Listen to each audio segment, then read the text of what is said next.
آپ دیکھ رہے ہیں کہ ایک خواب جو آپ صلی اللہ علیہ وسلم نے دیکھا، اور وہ دو شخص ان کو لے گئے، اور پہلا شخص بیٹھا ہوا ہے، اس کے پیچھے ایک آدمی کھڑا ہوا زنبور سے اس کے گال چیر رہا ہے، اور پھر دوسرے نمبر پہ آپ نے دیکھا قرآن کریم کے چھوڑنے والے کے تعلق سے، اور تیسرا آپ نے دیکھا کہ وہ مثل تنور میں کچھ لوگ ننگے برہنہ پڑے ہوئے ہیں، آگ نیچے جل رہی ہے۔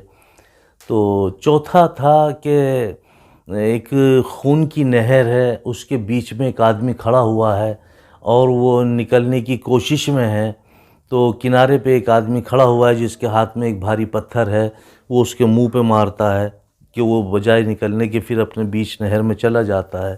تو فرمایا قیامت تک اس کے ساتھ ایسا ہی ہوتا رہے گا۔ تو یہ وہ کون شخص ہے آخر جس کے ساتھ ایسا ہوتا رہے گا؟ یہ کون شخص ہے؟ اس کے تعلق سے آپ سے بات ہونی ہے۔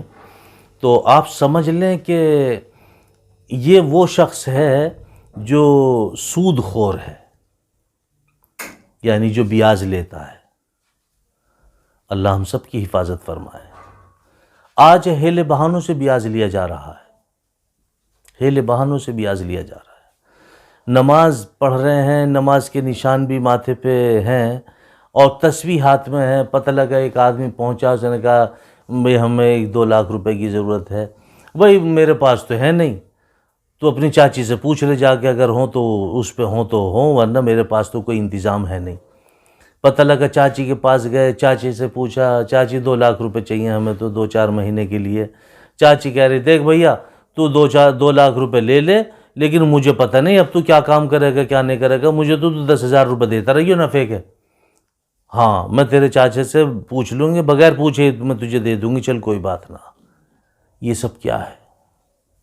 سب بیاج ہے۔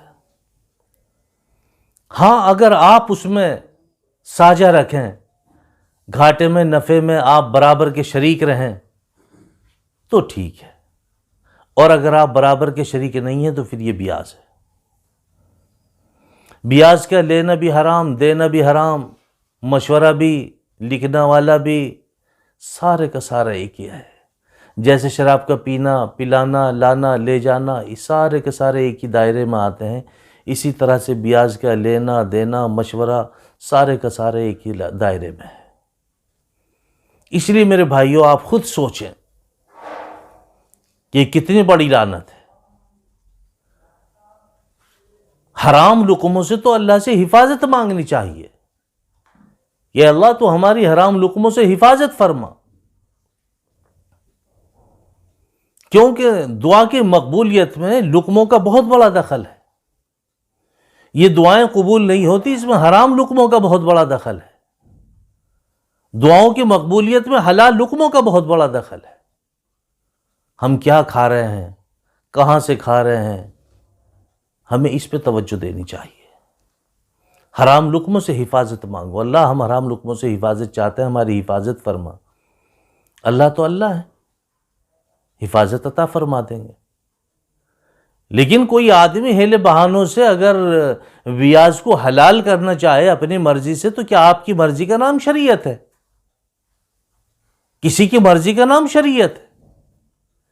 شریعت ایک قانون ہے، ایک دائرہ ہے، جو اس دائرے میں رہ کے کام کرے گا وہ ٹھیک ہے، جو اس دائرے سے باہر جائے گا وہ مجرم ہے، اس کو سزا ملے گی۔ ایک واقعہ آتا کہ ایک صاحب نے دعا کی کہ اللہ اگر میرے بیٹا ہو گیا تو میں اپنے بیٹے کی ٹٹی کھا لوں گا۔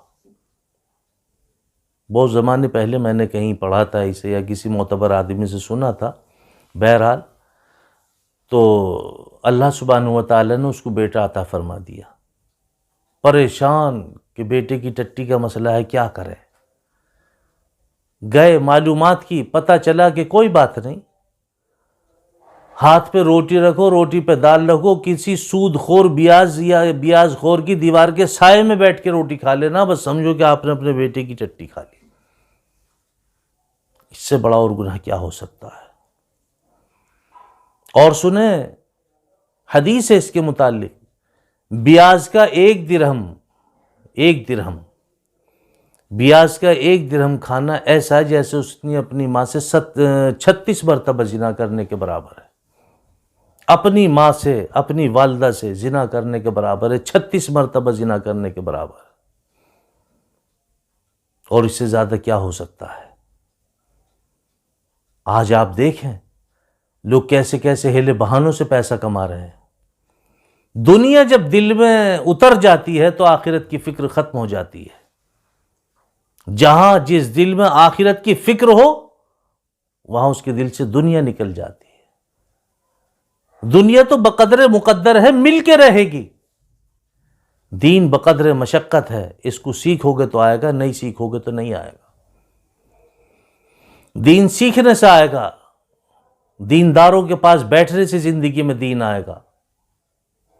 دنیا تو بقدر مقدر ہے، دین بقدر مشقت ہے، اس کے لیے تو آپ کو مشقت اٹھانی پڑے گی تو دین آئے گا، ورنہ دین نہیں آئے گا زندگی۔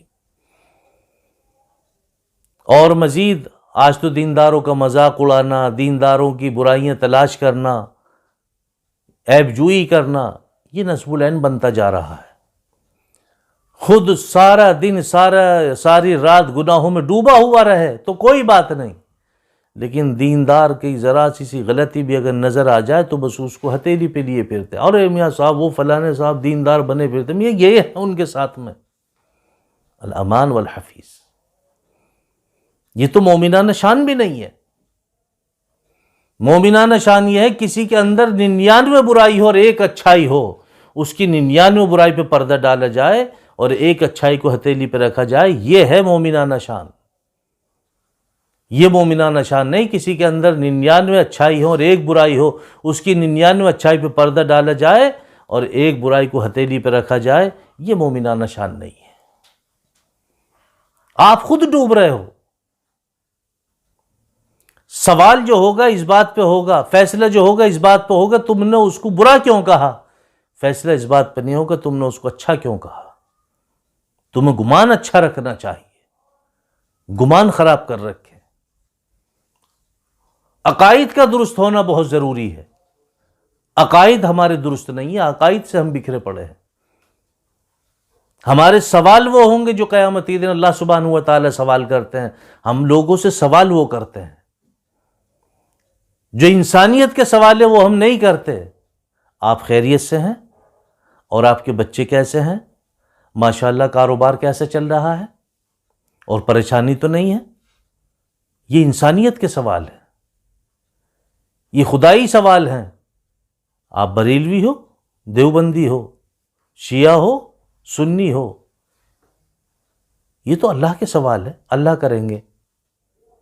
آپ اپنے عقائد درست کرو، اپنا ذہن صاف کرو، اپنی صفوں سے اختلاف کو ختم کرو، اپنے اندر اتحاد پیدا کرو۔ لیکن میرے بھائی ہم اس میں بڑے کوتاہ ہیں۔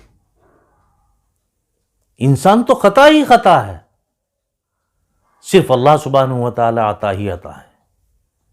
ہمیں سوچنا چاہیے اس دنیا کے لیے، جس دنیا کی قیمت اللہ کی نظر میں مچھر کے پر کے برابر بھی نہیں، اور اس دنیا کو ہمارے لیے ہم نے جو ہم دنیا میں بھیجے گئے امتحان کے لیے بھیجے گئے ہیں۔ جو اس دنیا میں رہ کر اللہ کے حکموں کی پابندی، آپ صلی اللہ علیہ وسلم کی سنت کا اتباع کرے گا، صحابہ رضی اللہ تعالیٰ عنہم اجمعین کے نقش قدم پر چلے گا، اس دنیا سے 10 گنی بڑی جنت کا اللہ کا وعدہ ہے، مل کے رہے گی۔ لیکن ہم نے اسی دنیا کو سب کچھ سمجھ لیا ہے۔ یہ تو غیر ایمان والوں کی یہ ہے، غیر ایمان والوں کے لیے دنیا ہی جنت ہے۔ ان کا آخرت میں کوئی حساب کتاب نہیں ہے کہ ان کا کوئی اجر ملے۔ اگر کوئی غیر ایمان والا کسی مسلمان کے ساتھ اچھا سلوک کرتا ہے، اچھا برتاؤ کرتا ہے، اللہ سبحانہ و تعالیٰ اس کو دنیا میں ہی اجر عطا فرما دیں گے۔ لیکن اس مسلمان کو بھی دھیان رکھنا چاہیے، اگر اس نے کسی غیر ایمان والے کا کچھ پیسہ لیا ہے اور وہ نہیں دے رہا ہے یہ سوچ کے کہ تو ہندو ہے، اس کا کیا مطلب ہے، کیا ہوا؟ میرے مصطفیٰ صلی اللہ علیہ وسلم نے فرمایا میں قیامت کے دن اس کی گواہی دوں گا کہ ہاں واقعی اللہ تعالیٰ اس کے اوپر اس کا قرض ہے، کیونکہ اس کی تو دنیا ہی جنت ہے، تم نے اس کی دنیا ہی برباد کر دی، اس کی جنت برباد کر دی۔ تو اپنے ذہن سے یہ بات بھی نکال دیں، 5 پائی کے بدلے 500 نمازیں دی جائیں گی۔ آپ یہ دھیان رکھیں، قرض ہے، وہ غیر ایمان والے کا ہو یا ایمان والے کا ہو، آپ کو ادا کرنا پڑے گا۔ اس لیے میرے بھائیوں، پیسے کے لیے آپ اتنا نہ ڈوبو کہ جو آپ ایمان کو بھی بھول جائیں، اسلام کو بھی بھول جائیں۔ دنیا تو بقدر مقدر ہے، مل کے رہے گی، آپ کیوں اس چکر میں پڑ رہے ہیں کہ بیاج سے، ہیلے بہانوں سے؟ بینک کا ہی پیسہ ہو بھلے ہی چاہے، آپ اس کو بھی اگر ادا نہیں کریں گے تو آپ کو ادا کرنا پڑے گا۔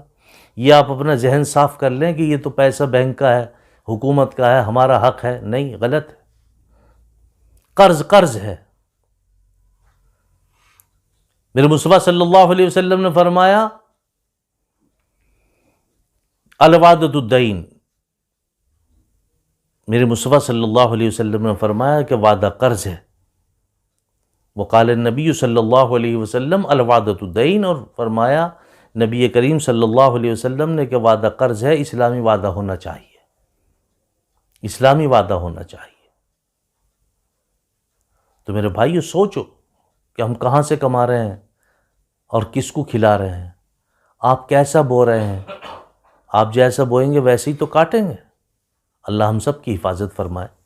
یہ وہ خواب ہے جو آپ صلی اللہ علیہ وسلم نے دیکھا، اور وہ دو شخص آئے اور اٹھا کر کے لے گئے مقدس زمین کی طرف، جس میں آپ نے پہلے نمبر پہ دیکھا ہوگا ایک شخص جھوٹا ہے، جھوٹے کے تعلق سے ہے، اور دوسرا آپ نے دیکھا ہوگا دوسری ویڈیو میں قرآن کریم کے تعلق سے، اور تیسری ویڈیو میں آپ نے دیکھا ہوگا زنا کے تعلق سے کہ اس میں عورت اور مرد سب ایک مثل تنور اس میں ڈلے ہوئے ہیں اور نیچے آگ جل رہی ہے۔ اور یہ چوتھی ویڈیو تھی سود خور کے تعلق سے۔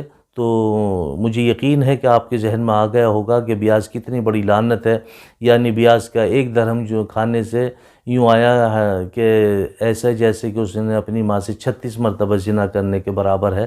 انشاءاللہ اگلی ویڈیو میں آپ سے بات ہوگی جو معصوم بچے ہیں، اور یعنی ماں باپ کی نابالغ اولاد دنیا سے رخصت ہو گئی ہے، اور ایک صاحب ہیں جو بہت آگ دہکا رہے ہیں، وہ کون ہیں، کیا تعلق ہے؟ انشاءاللہ اگلی ویڈیو میں آپ سے اس کے تعلق سے بات ہوگی۔ تب تک کے لیے ہم اجازت چاہتے ہیں۔ السلام علیکم ورحمۃ اللہ وبرکاتہ۔